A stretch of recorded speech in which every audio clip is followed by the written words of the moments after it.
Multiple-time divorcees, face bloat Stan Seder, and the old fella, Old Fart Rants, are suddenly concerned about dead people in Buffalo, and children too. In this edition, exposing their hypocrisy, lies, and general lack of sense, let's take a gander at another jurisdiction, this time Maryland. All the data I am going to cover is available at the provided sources, kids. See the relevant links in the video description. I will look at Baltimore City, isolated by itself. I will look at Montgomery, Howard, Baltimore City, Prince George's, and Charles counties all together. And finally, the entire state of Maryland. I will tabulate arrests for the following criminal activities: murder/non-negligent manslaughter, rape, robbery, and assault. Keep that in mind.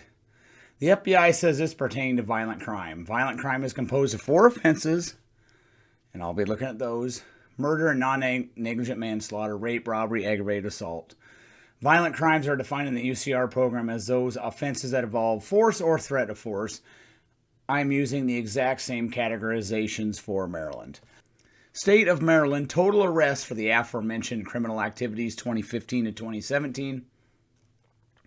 32,984. I'll have this transcript posted as well on Rumble, and if YouTube allows it, I don't know if I can do a transcript that long. State of Maryland, total arrests for the aforementioned criminal activities 2018 to 2020, 29,579. According to the FBI, Maryland had a homicide rate of 8.533 per 100,000 in the 2015 to 2017 timeframe. From 2018 to 2020, it was 8.733 per 100,000. Violent crime trended downward in Maryland during the latter period. I would wager when the dust settles on the 2021 reports, homicide will continue its upward trend, and violent crime will as well. So, is this good news that fewer folks are being assaulted and raped, but more dead bodies overall? You tell me. Black Lives Matter did a lot more damage in 2021, stirring the pot and urging the great unwashed to go out and act like animals, hoping that if they cause enough damage and intimidate, or attempt to intimidate, hoping that if they cause enough damage and intimidate enough people, they will get their way. Baltimore City, total arrests for murder, non-negligent manslaughter, rape, robbery, and assault from 2015 to 2017, 7,120. Baltimore City, total arrests for murder, non-negligent manslaughter, rape, robbery, and assault 2018 to 2020, 5,623. Baltimore City homicide rate 2018 to 2020, 55.621. Remember, a lot less people arrested for violent crime. 55.621 per 100,000. Baltimore City homicide rate 2015 to 2017, 54.3 per 100,000.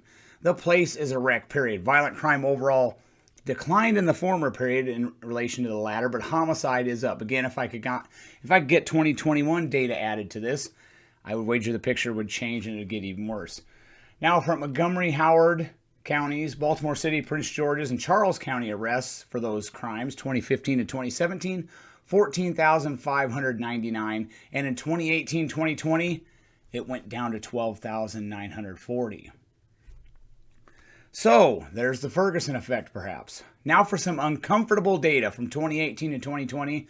Of the 1,605 murder victims in Maryland, a staggering 82.55% of those assailed were black. Surprised?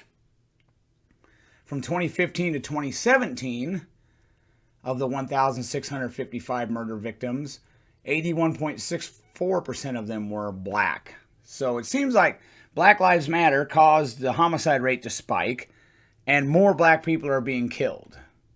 So Black Lives Matter. The FBI Maryland data obviously differs. The Bureau says Maryland had a higher homicide rate 2018 to 2020 than 2015 to 2017, yet fewer homicide victims in the former period if you look that up. But I always look at multiple sources. More uncomfortable data. Pertaining to the 1,038 known homicide offenders 2018 through 2020, excluding unknown, of those offenders, 81.31% of them were, you guessed it, black. Pertaining to the 975 known homicide offenders 2015 to 2017, excluding unknown, of those offenders, 75.58% of them were black. So more black on black crime in Maryland as the homicide rate skyrockets. And a lot of this was fueled by the George Floyd protests when they went out and decided they were going to try to burn cities to the ground. And if they burned enough cities to the ground, they'd get their way. You're not going to get your way. And what that resulted in, more black on black homicide. Keep in mind, Maryland is only 31.1% black. Baltimore City, 62.5% black. Lots of black on black homicide in Maryland, and it seems to be getting worse as arrests plummet in the state. Don't forget, Black Lives Matter. How about Minnesota? Allow me to cover some information I've already put up on my website. 2018 to 2020 criminal homicide rate in Minnesota was 2.435 per 100,000. That's really low. Well below the national average for the Twin Cities. 2018 to 2020, it was 10.984 per 100,000. The homicide rate in Minnesota outside the Twin Cities, 2018 to 2020, was 1.152 per 100,000. Again, homicide is not increasing everywhere. It is mainly in cities run by Democrats that have catered to the Black Lives Matter sociopaths, cities that have woke public schools, woke government schools, as Larry Elder says. Lots of folks on food stamps, lots of fatherless children, and they are usually diverse. Criminal homicide rate 2018 to 2020 in counties in Minnesota that voted for Donald Trump twice with a 60% vote share or more, 0.98 per 100,000. A far cry from what is happening in the Twin Cities and a far cry below the Minnesota state average. It is also well below the Minnesota state average homicide rate outside of the Twin Cities. So uber Donald Trump counties in Minnesota are pulling the average outside the war zones down. In 2018 in Minnesota, of the 104 criminal homicide victims, 40.38% were black. Minnesota is only 7% black. 50.96% of the victims were 30 years of age or younger.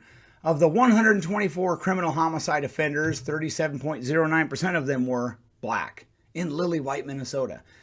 In 2019, it's more of the same. Of all the homicide victims, 55.55% of them were black. Most of them were 30 years or younger. And of the 174 criminal homicide offenders in Lily-White, Minnesota, 54.59% of them were, drumroll, black. In 2020, of the 185 murder victims in Minnesota, 57.83% of them were black. And of the 257 homicide offenders, 48.63% of them were black.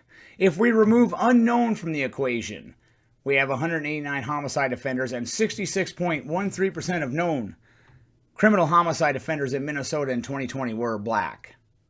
Lots of black on black homicide in Minnesota, and I would wager it is disproportionately concentrated in the Twin Cities. Have we seen this movie before? Now let us look at arrests for violent crime. I really wish I had data for 2021, but it will not be out for a while. I'd wager these stats will be even worse for Democrats when they do come out in September. Some cities or jurisdictions do it earlier, though. Homicide spiked in 2019 and 2020 in the Twin Cities relative to the prior 2 years because of the George Floyd riots. Violent crime also spiked in those cities in 2020. Violent crime, and especially homicide, spiked in Minnesota in 2020. Keep that in mind. Arrests in the entire state of Minnesota for murder / non-negligent manslaughter, rape, robbery, and aggravated assault were, 2017 and 2018, 11,110. Of those 11,110 arrests, 42.97% of the arrestees were black, in a state with 7% black population.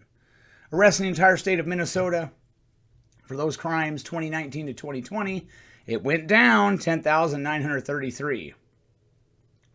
Of those 10,933 arrests, 46.85%, or 5,123 of the arrestees were black. Arrests in Hennepin County and Ramsey County, that's where St. Paul and Minneapolis are at.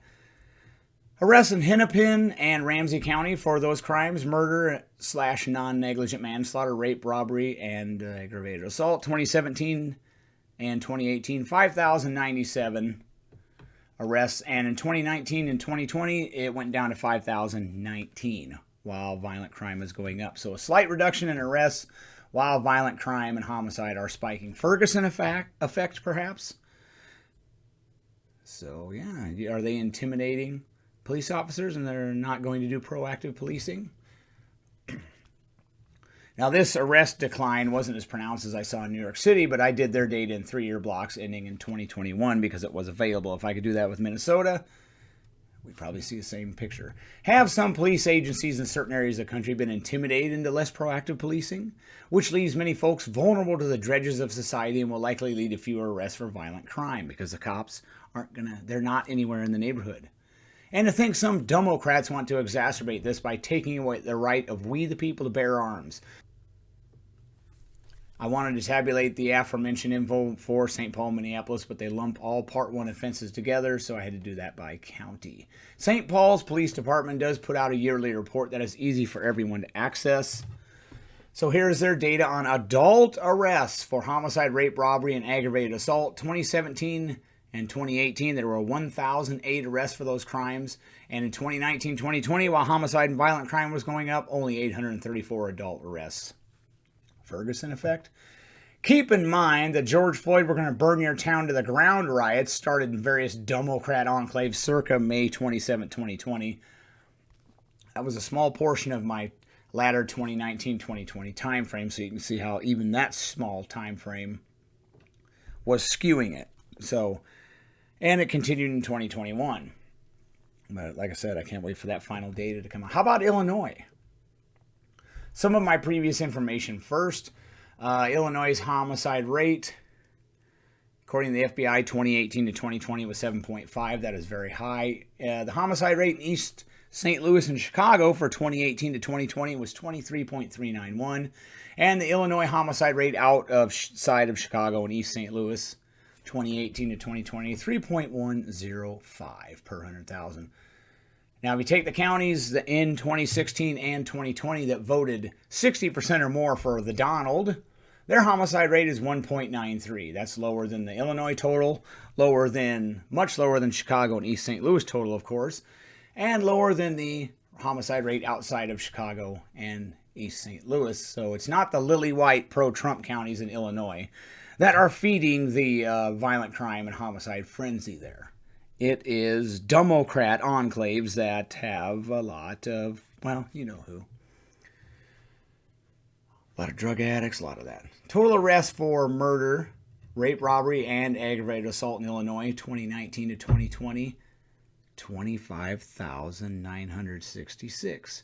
Those same crimes, 2017 and 2018, 27,636. Ferguson effect?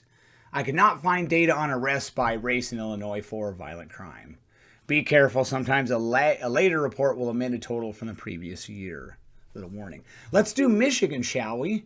If you read my previous essays on these topics, some of the links to Michigan's data is broken, but I made sure all of them were archived so you can still read it.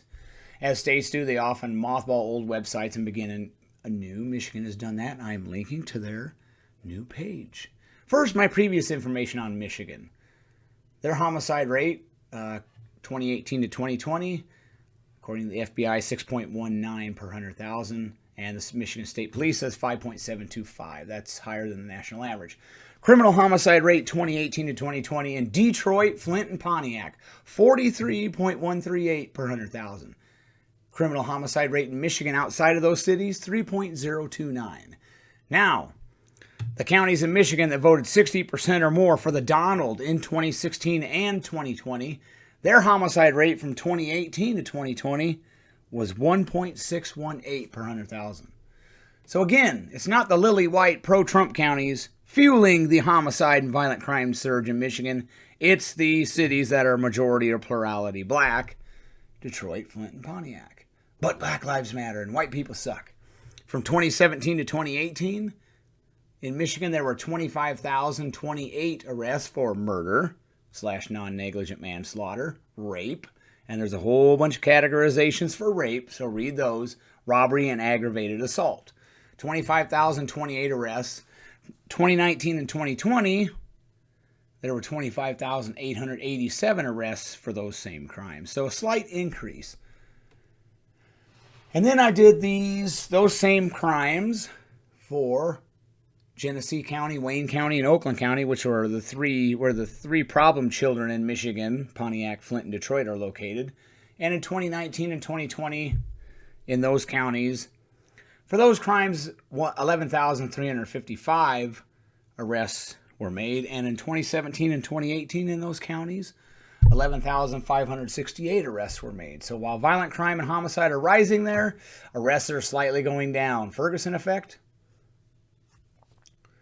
In 2017 and 2018, there were 579 persons arrested for murder in Michigan. 72.19% of the arrestees were black. In 2019 and 2020, 703 people were arrested for murder in Michigan. 74.25% of the arrestees were black. So that's slightly higher than the other two, the former time frame. Ferguson effect and the George Floyd's riots.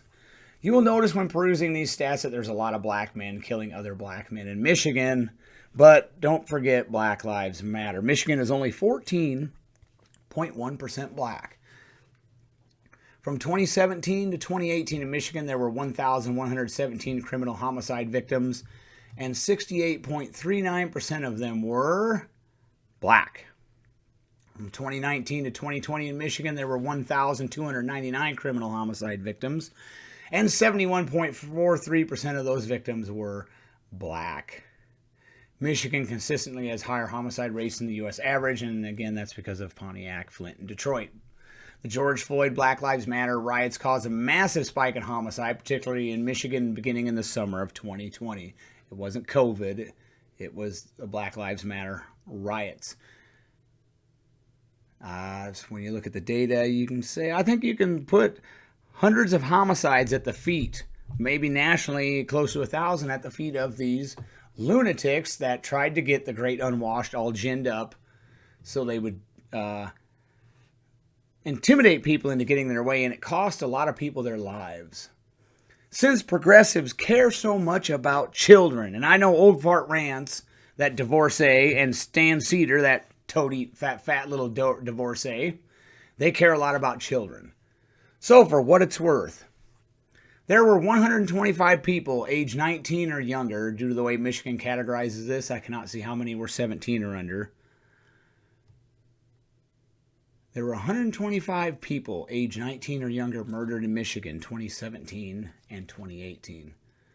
In 2019 and 2020, there were 172 people age 19 or younger murdered in Michigan. Say their names, dumbass crats. Say their names. That concludes this edition of Multiple Time Divorcees, Old Fart Rants, and Old Face Bloat Sam Seder suddenly care about dead people in Buffalo and children. Well, the children that escaped Planned Parenthood anyways. Have a nice day and keep your powder dry, my friends.